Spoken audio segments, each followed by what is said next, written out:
del adjetivo al verbo, el programa que nos indaga en los laberintos del conocimiento, donde describimos, analizamos y finalmente buscamos las soluciones a los problemas más desafiantes con los que nuestra sociedad nos presenta el día de hoy.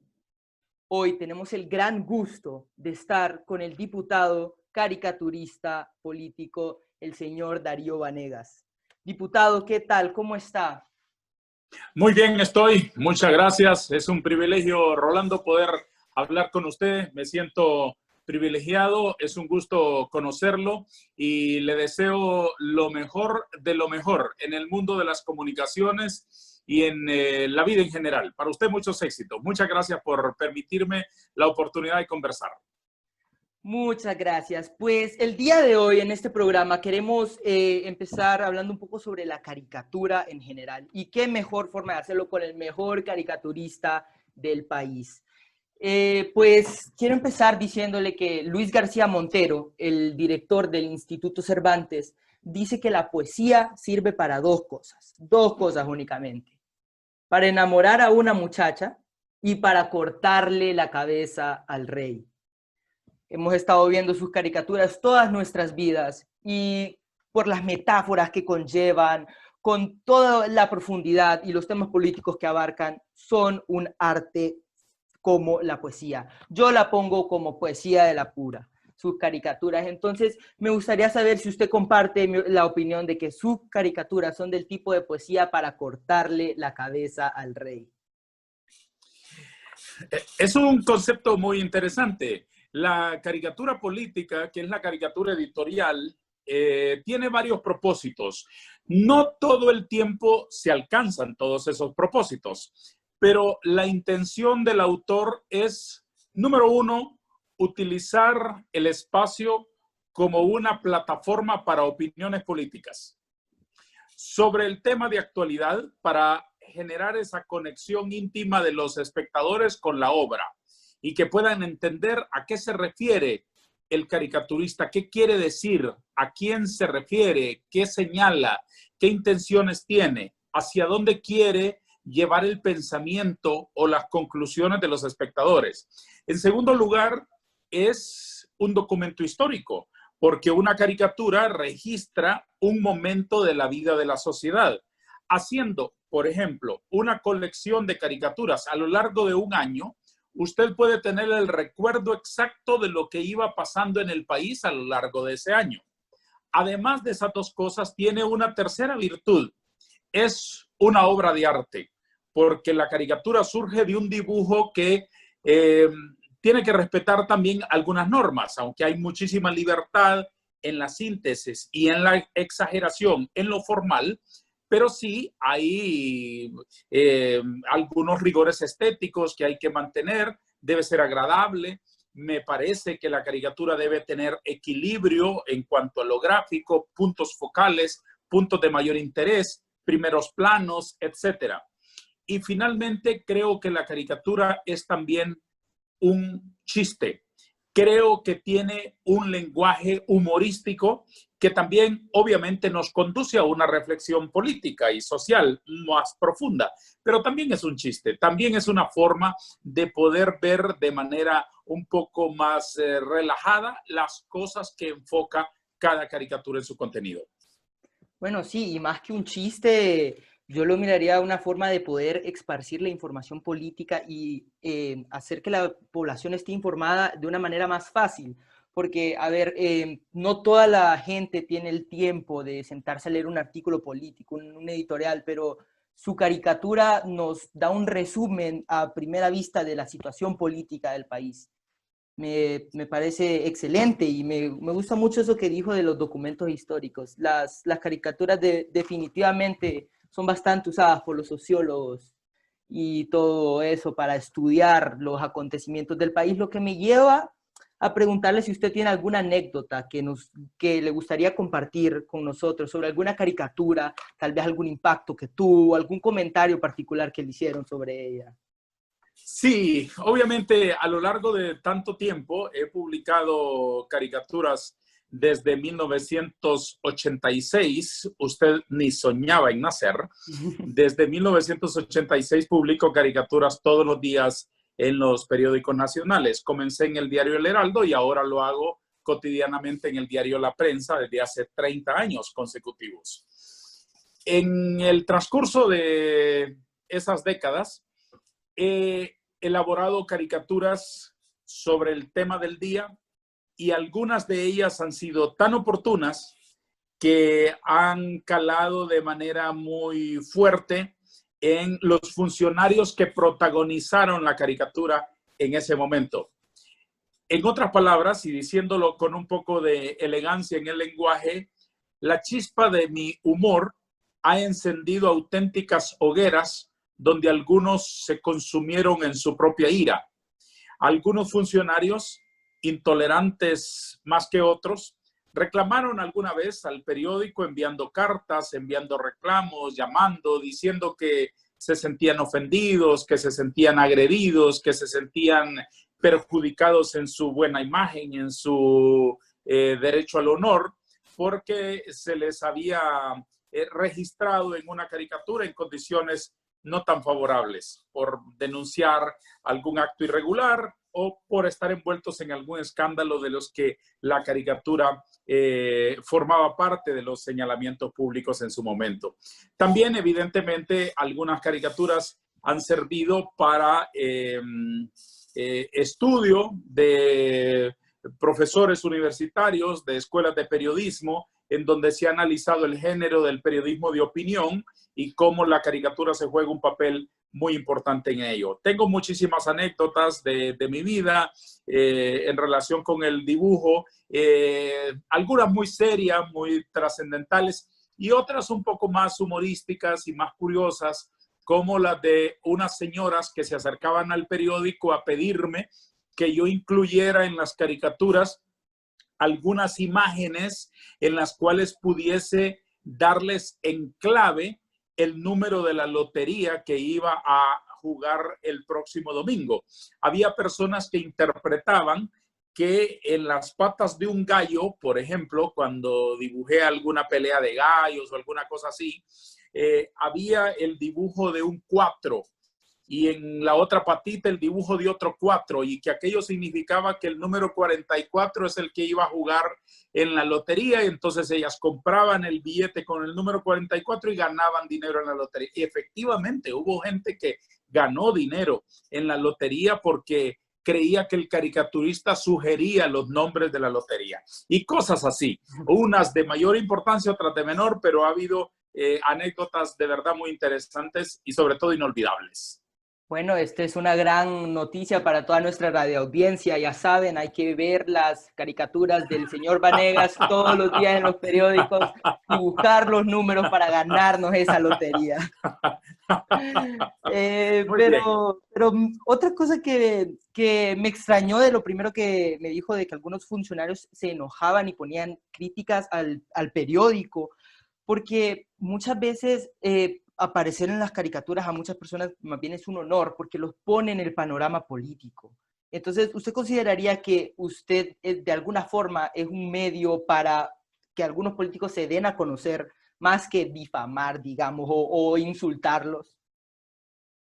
Claro, una caricatura no pretende nunca insultar a nadie ni ridiculizar a nadie. Una caricatura política, una caricatura editorial de las que aparecen en el periódico, lo que hacen es hacer señalamientos sobre conductas, sobre acontecimientos, sobre la forma en que un funcionario público, por decir algo, porque precisamente a ellos es a donde va enfocada principalmente la crítica del contenido periodístico, porque no haya estado actuando de acuerdo a sus obligaciones, porque no está enmarcada en la ley su conducta, o porque no haya estado a la altura de lo que el pueblo espera de él.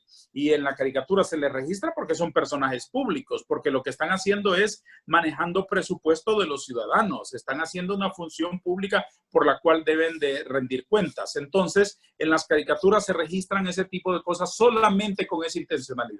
Nunca ridiculizar, nunca atacar de manera personal, nunca dañar el honor de una persona, nunca referirse a aspectos personales que tengan que ver con su intimidad ni mucho menos. Ese es el sentido de una caricatura. No es para exponerlos a ninguna otra cosa más que al juicio público, al juicio que hacemos los ciudadanos sobre la conducta de los funcionarios que nos dirigen.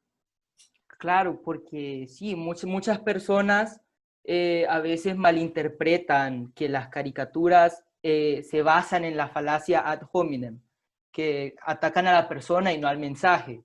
Ujú. Entonces, estas son son dos críticas que encontré bastante en la caricatura y quería que usted tal vez no las pudiese resolver, que muchas personas dicen que, número uno, las caricaturas se basan en ad hominem y número dos, que se basan en la paradoja de la unanimidad, que solo atacan al status quo.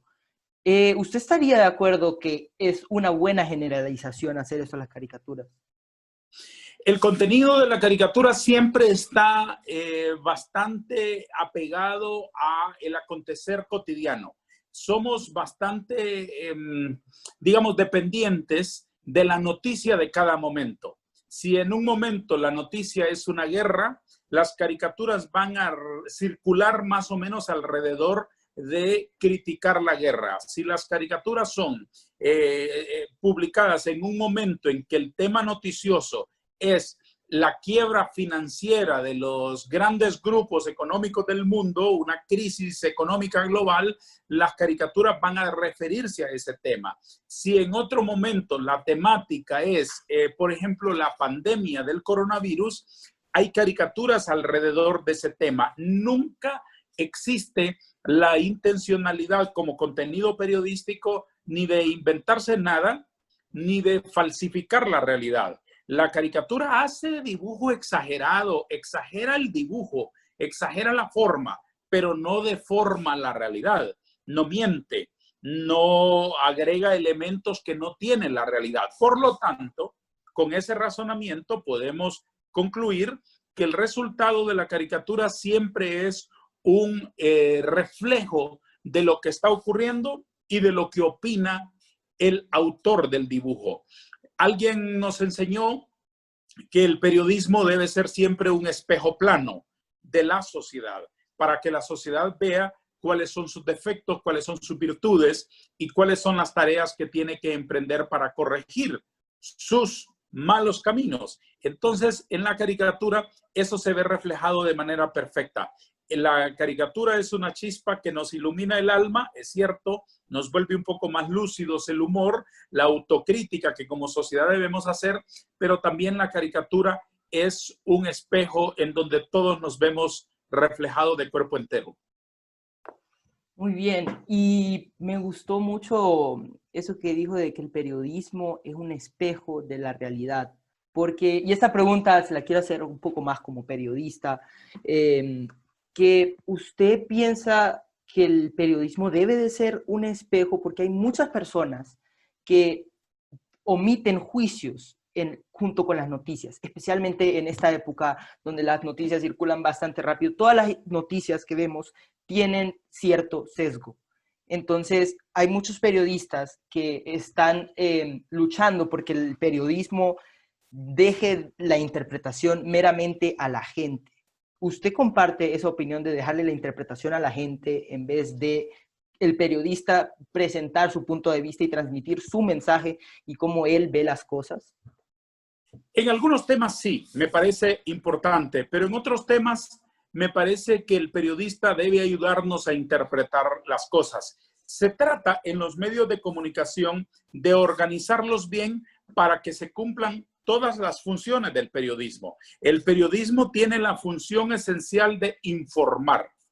Todo lo que es de interés público debe ser convertido en una noticia con el rigor de una noticia, que es un relato lo más objetivo posible, absolutamente veraz, sin ninguna mentira, sin ninguna duda, sin ningún dato falso, para poder ponerlo en conocimiento de toda una sociedad. Ese es el periodismo informativo, el relato exacto de los hechos, así como son, sin opinión de parte de quien está trasladando ese relato. Obviamente, el periodismo tiene otras facetas. tiene otras subdivisiones, por así decirlo. Hay periodismo de opinión, hay periodismo interpretativo, hay periodismo de investigación, hay periodismo que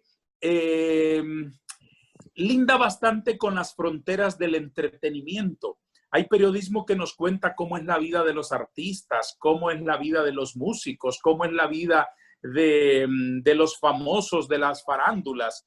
Ese también es una forma de periodismo más de entretenimiento. Hay periodismo deportivo, que es un periodismo especializado que conoce las reglas, que conoce los protagonistas y que nos revela todo el acontecer del mundo del deporte. Hay periodismo específico para los asuntos económicos, con periodistas que estudian la realidad económica y que pueden traducir en un lenguaje común y corriente a todo el público las complejidades del mundo de las finanzas. Y así el periodismo tiene distintas facetas. Yo creo que lo de interpretar debe dejarse para los que hacen periodismo interpretativo, los que hacen comentarios, los que escriben columnas, los que escriben editoriales, los que dibujan caricaturas. Esos son los que deben hacer interpretación de las cosas. Los demás tienen que limitarse a ser cronistas de la realidad. Ocurrió tal cosa en tal momento, en tal lugar, con estos protagonistas. Punto. Wow, me recuerda bastante a un artículo que estaba leyendo hace poco sobre cómo las noticias han pasado de ser los canales de noticias. Este artículo era basado en los Estados Unidos. Desde que llegó, resulta que llegó un nuevo productor, un nuevo director al canal de CNN que antes conducía un reality show de Donald Trump. Entonces, cómo él ha transformado CNN en realidad en un canal de total entretenimiento, que ahora normalmente buscan la controversia, buscan el debate en vez de interpretar, en vez de informar, que es, no sé si le entendí bien el rol de la noticia. Digamos, la tarea principal, digamos, es el relato de los acontecimientos. Evidentemente, en un canal de televisión como el que usted menciona u otras cadenas de televisión consagradas a las noticias, habrá espacios para interpretar y me parece bien. Por ejemplo, el coronavirus es el tema del momento. Hay espacios para informar qué es lo que está ocurriendo con los contagios, con la lamentable cifra de fallecimientos, y esa es noticia pura, relato, crónica, nada más.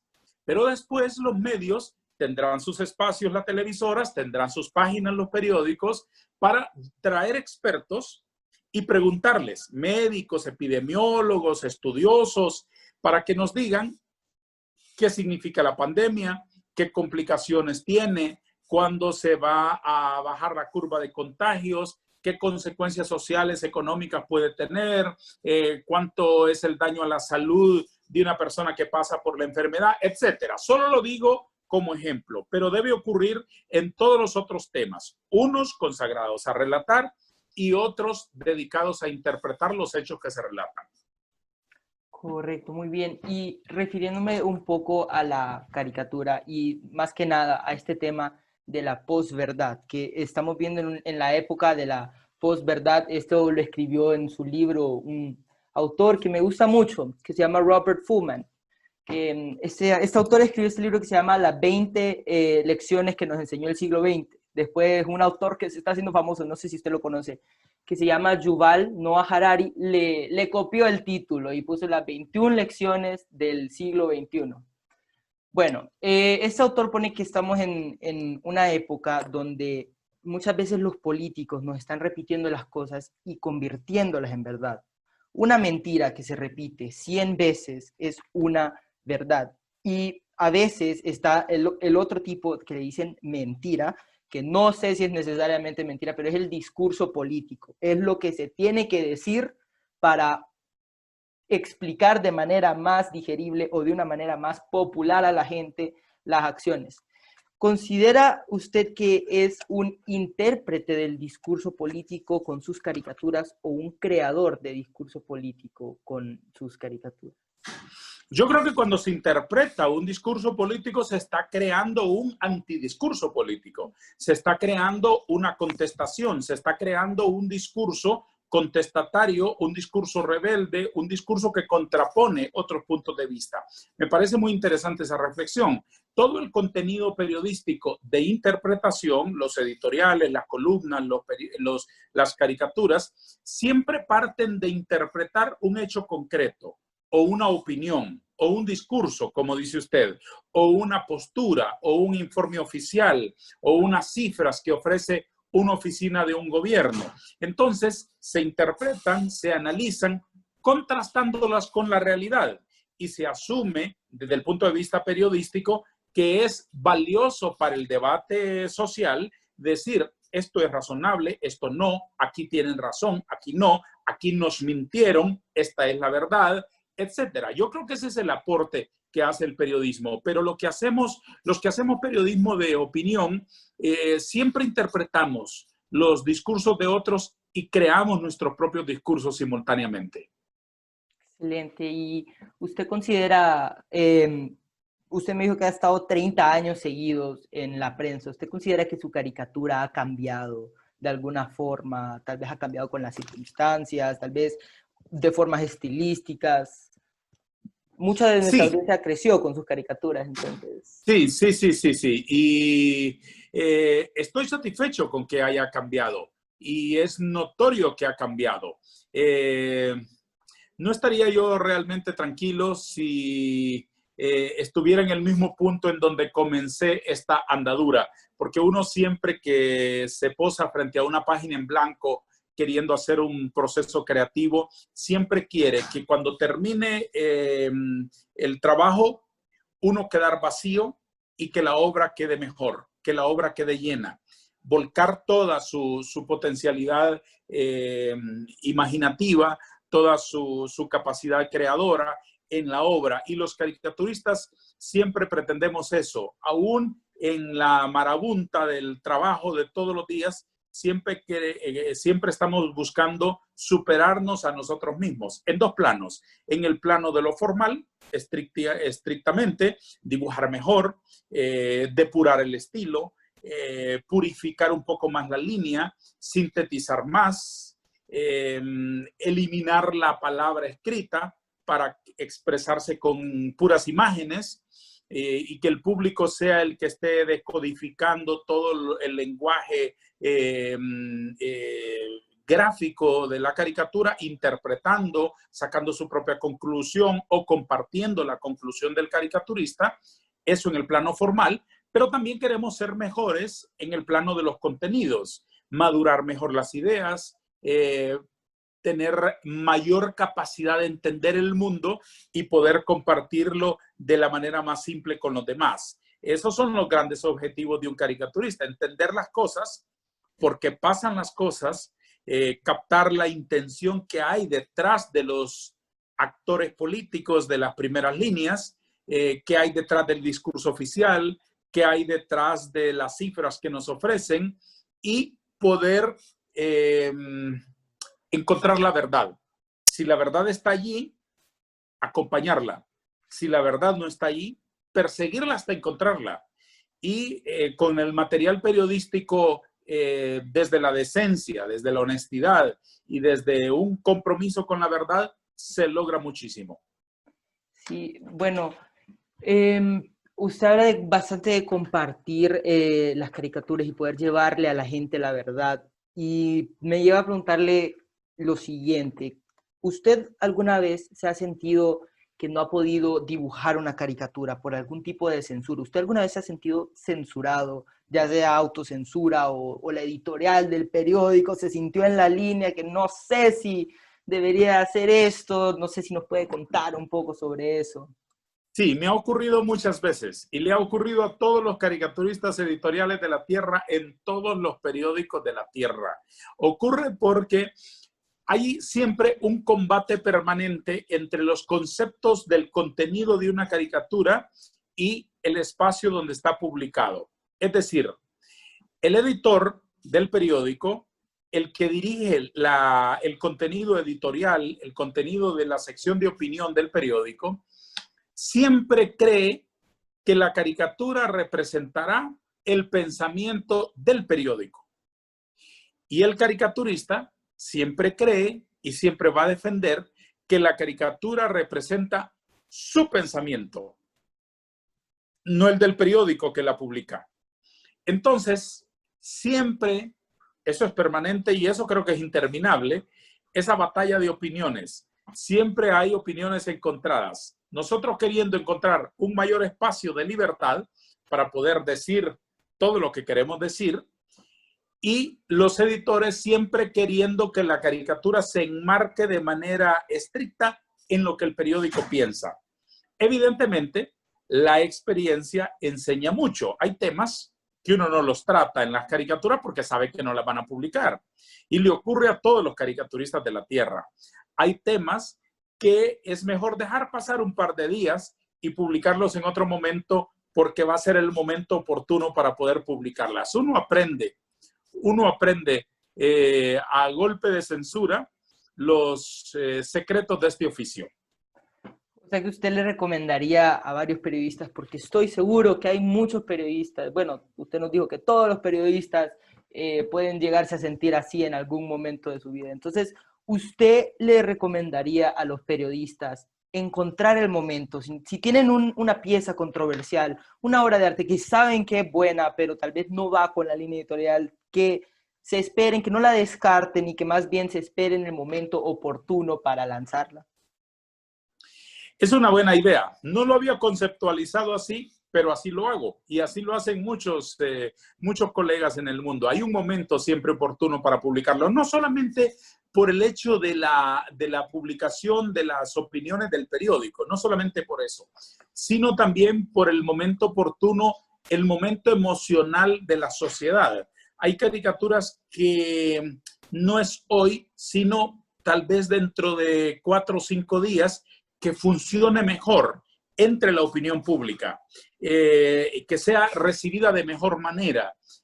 A veces es una buenísima caricatura, pero sobre un tema que no es el tema de hoy, porque hoy el tema ha sido otro. Y en los medios de comunicación electrónicos, sobre todo en la televisión, se dicta bastante de la agenda diaria. Entonces, probablemente en la televisión nos dictaron hoy que de lo que tenemos que hablar es de un acontecimiento deportivo, por ejemplo, un espectáculo artístico, un concierto, un artista, una frase de alguien, etcétera, y no es el momento para publicar una caricatura sobre un asunto dramático, por ejemplo, sobre un asunto serio, sobre un asunto profundo, sobre un asunto que tenga otras complejidades. Creo que eso es un buen truco. Y qué conflictivo, la verdad, en la mente de cualquier periodista, a veces no solo con esos temas de censura, sino a veces con los temas de complejidad de la caricatura, que muchas veces puede ser que usted en algún punto tuvo una caricatura que a usted le parecía brillante, pero el periódico se la pudo haber rechazado porque tal vez no iba a vender, o entonces ese conflicto entre la comercialización del periodismo y la calidad. ¿Qué comentarios nos puede dar sobre eso? Si usted nos motivaría a mantener la calidad y tratar de crecer lentamente con calidad, o si a veces, porque también la comercialización tiene sus lados positivos, nos hace llegar a más personas y tal vez nuestro periodismo puede tener más impacto. Entonces, ¿qué ventajas y desventajas le ven? Lo entiendo bien. Yo creo que ahí habría que graficarlo. Para entender mejor el concepto, graficarlo en que algunas veces tenemos un espacio de libertad más grande que otro. En algunos temas podemos decir más cosas y en otros temas no podemos decir mucho. En esos temas incómodos, controvertidos, que en los medios de comunicación no se tiene mucho espacio para decir mi propia interpretación de las cosas, mi propia visión particular sobre las cosas, es conveniente, es atinado y es sensato desarrollar al máximo la imaginación, la capacidad creativa para que en ese pequeñito espacio, en esa pequeñita parcela, seamos capaces de sembrar una semilla y de hacer uso del lenguaje que muchas veces enmascara una crítica durísima. Ahí es donde cabe la ironía, ahí es donde cabe el sarcasmo, ahí es donde cabe la comparación, ahí es donde cabe un lenguaje figurado que los artistas pueden ir descubriendo, pueden ir madurando, pueden ir puliendo hasta usarlo a la perfección en muchos casos para poder dibujar cosas y decir cosas sin decirlas. Decir cosas que solamente se sugieren, decir cosas que están entre los códigos del dibujo, decir cosas que están como ocultas en medio de las escenas, en medio de los gestos de los personajes del dibujo, en medio de las frases, en medio de las posturas, en medio de la escena de la caricatura. Hay caricaturas que sin ni una sola palabra escrita son muchísimo más duras y sortean la censura y se publican como dibujos más o menos inocentes, que no dicen mucho, pero al final de cuentas, cuando se complementa con la visión del espectador, con la interpretación que hace el público del dibujo, se convierten en auténticos editoriales y en auténticas conclusiones para grandes debates nacionales. Excelente. Me gustaría saber también de cómo, que si su carrera de caricaturista y de periodista en general influenció su salto a la política. Sí, definitivamente sí. El vincularme con el trabajo periodístico me hizo convertirme en un obligado y apasionado, por supuesto, no es porque esté obligado, pero estoy apasionado, en un estudioso de la vida nacional. Tengo que estar informado plenamente, intento estarlo, nunca uno lo sabe todo, pero intento estar informado plenamente. Y esa información y esa vinculación con el acontecer nacional me ha hecho estudiar al hondureño. A eso me he dedicado, a estudiar la sociedad. ¿Cómo funciona? ¿Por qué funciona así? ¿Por qué reaccionamos de un modo? ¿Por qué la democracia no madura totalmente? ¿Por qué los políticos son como son? ¿Por qué los electores son como son? ¿Por qué la oposición es así y por qué el oficialismo es así? Todas esas cosas que se estudian en el día a día del periodismo, en el día a día del acontecer de las salas de redacción y de los estudios de dibujo de los caricaturistas editoriales, me vincularon estrechamente con el alma del hondureño. Y un día se presentó la oportunidad de participar en una planilla y se abrió la puerta para correr para una diputación en el Congreso. Y después de mucha reflexión lo acepté, porque me parecía un reto patriótico, una oportunidad de servir al país desde otra trinchera, y me pareció también una obligación de tipo moral. Si he estado durante gran parte de mi vida señalando, criticando, quejándome, protestando, exigiendo, entonces si se abre un espacio para ir al Congreso y participar allí donde se toman decisiones, en el debate productivo de un Congreso que va a decidir sobre una legislación, entonces me pareció valioso aceptarlo y lo acepté y lo asumí. Usted pasó del adjetivo al verbo, como decimos aquí en nuestro programa. Pasó de analizar el problema, analizar los problemas, estudiar muy bien a la sociedad para luego estar lo suficientemente armado para crear grandes cambios en nuestro país. Y hablando de esos cambios, me gustaría saber si usted tiene algunos ya en mente, algunas propuestas. ¿Cómo mira usted a Honduras en un futuro? Yo veo Honduras como un espacio de oportunidades maravillosas porque hay muchas cosas por hacer. Yo quiero impulsar en Honduras una transformación profunda de la sociedad y del gobierno. No solo el gobierno hay que cambiarlo, hay que cambiar a la sociedad también para que elijamos mejor, para que no votemos, que elijamos, para que no seamos votantes, que seamos electores, para que participemos, para que seamos auditores de la función pública.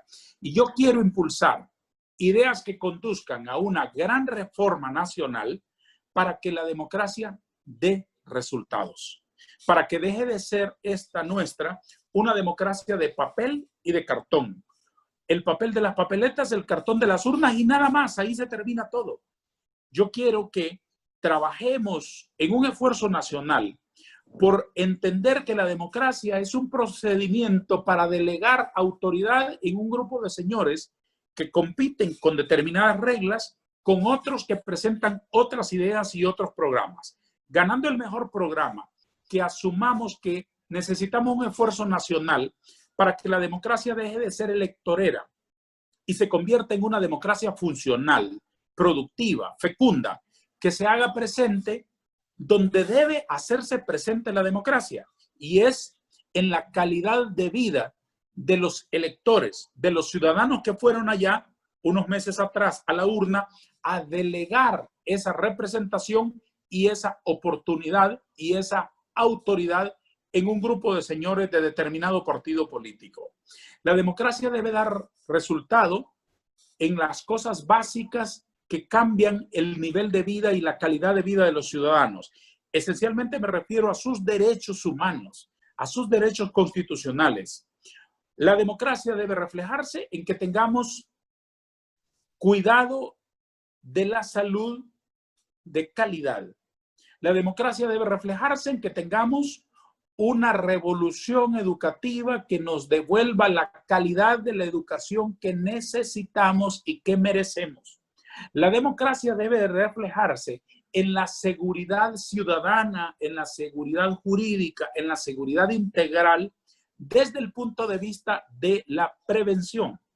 La democracia debe reflejarse a sí mismo en la generación de empleo, en que haya reglas del juego clarísimas para los actores del mundo económico, para que haya inversión y para que haya generación de empleo de calidad. La democracia debe hacerse presente en nuestras vidas, algo más que para cobrarnos impuestos, algo más que para pedirnos que paguemos el recibo de la luz eléctrica o del teléfono o del agua potable.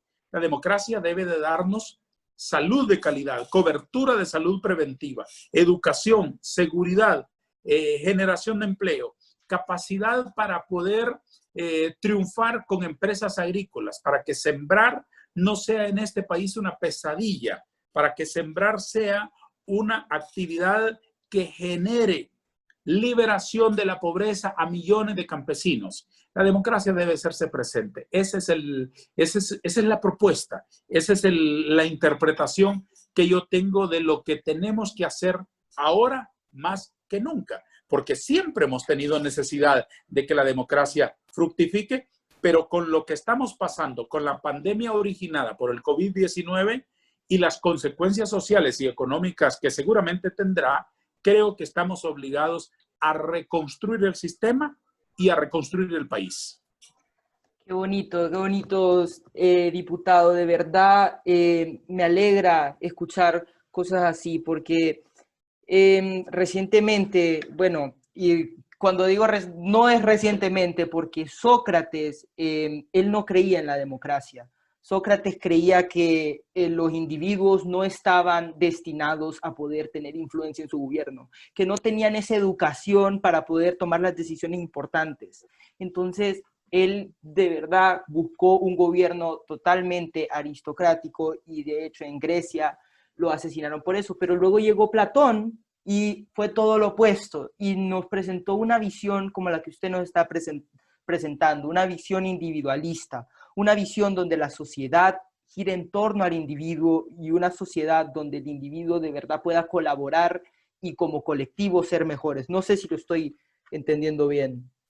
Sí, yo creo que todos debemos entender que aquí no se trata de ir a votar cada 4 años y olvidarse de sus responsabilidades ciudadanas. Debemos entender que vamos cada 4 años a contratar un señor para que sea nuestro alcalde, a contratar un grupo de señores para que sean nuestros diputados y a contratar otro señor para que sea nuestro presidente del gobierno. Pero ahí no se agota la responsabilidad del ciudadano.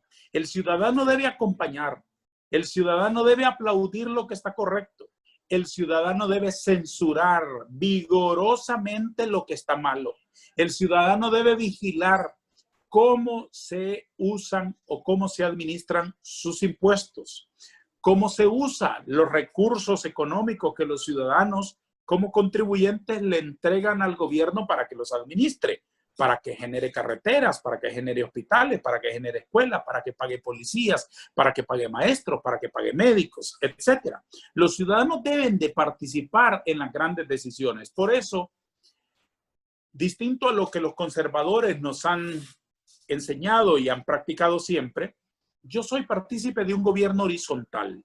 Yo no creo en los gobiernos verticales, de un señor que lo sabe todo, que lo decide todo, que manda las órdenes, que manda decir por Twitter, esto se va a hacer, esto debe hacerse y punto. Yo creo que el gobierno es más democrático y es más efectivo, es más fructífero cuando hay una democracia compartida, descentralizada, horizontal, con participación de las organizaciones de las no gubernamentales, la sociedad civil, los gremios, el sector productivo, el sector privado, los jóvenes, a los cuales no se les escucha lastimosamente, las mujeres, los ciudadanos de la calle, que mucho tienen que decirle al gobierno dónde está apretándoles el zapato.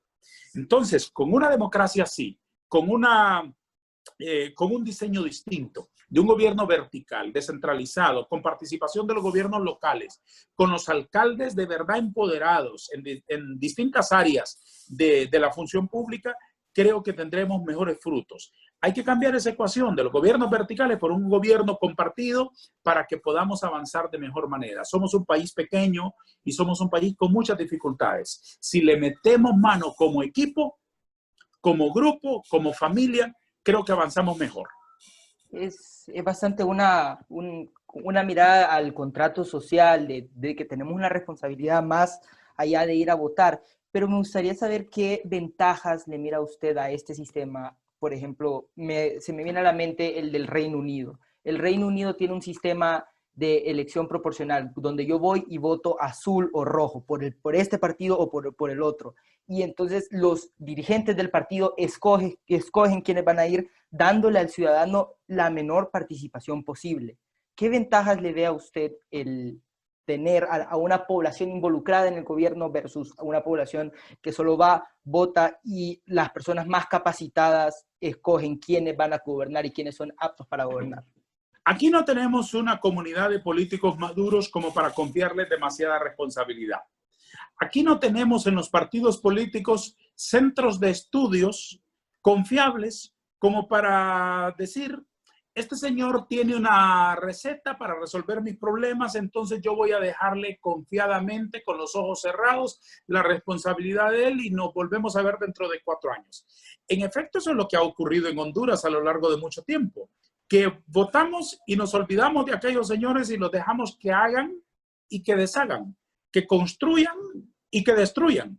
Pero eso no es adecuado porque no hemos tenido los resultados que este país nuestro se merece. Necesitamos más participación popular, necesitamos más participación de las academias, que las universidades, que los más inteligentes de la manada, por decirlo en términos amistosos, que los gremios, que los intelectuales, que los medios de comunicación, que las organizaciones no gubernamentales, que los centros de estudio, que todos opinemos y que todos digamos, bueno, mire, muy bien, las prioridades nacionales son que invirtamos en salud.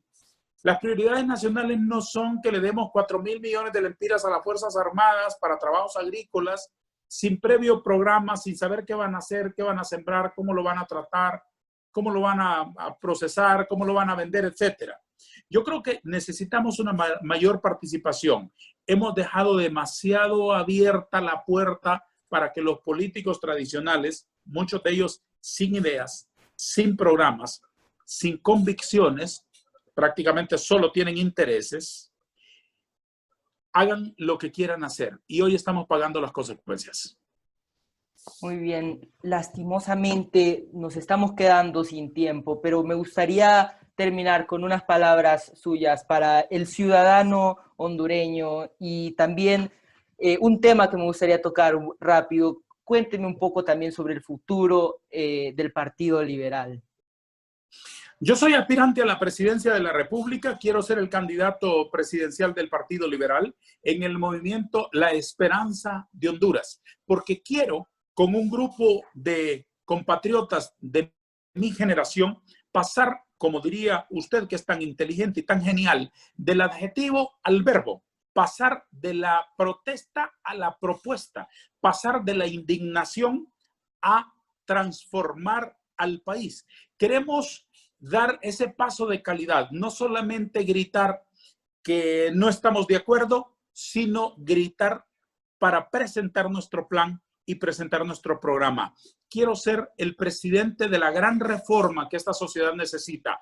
Entiendo muy bien que ese es un gran desafío y para enfrentar ese desafío sé que antes tenemos que unir a la familia hondureña. La vamos a unir en torno a un programa, a una visión muy concreta y con objetivos alcanzables. Uniendo a la familia hondureña vamos a ser capaces de darle al país un Estado de Derecho, una auténtica separación de poderes para que la democracia funcione, un nuevo presupuesto general de ingresos y egresos de la República con otras prioridades para que el dinero de los ciudadanos se invierta en salud, en educación, en seguridad, en generación de empleo, en oportunidades para todos y evidentemente para que trabajemos respetando los recursos de los ciudadanos y respetando la ley. En otras palabras, sin robar, sin corrupción, sin engañar, sin traficar con los intereses de la gente. A eso aspiro, a ser el líder de un equipo lo más grande posible de transformadores de Honduras. Dios lo escuche, señor Vanegas, y muchísimas gracias por acompañarnos en nuestro programa de los miércoles de 4 a 5 en la Super 100. Muchas gracias. Muchas gracias a usted y muchos éxitos.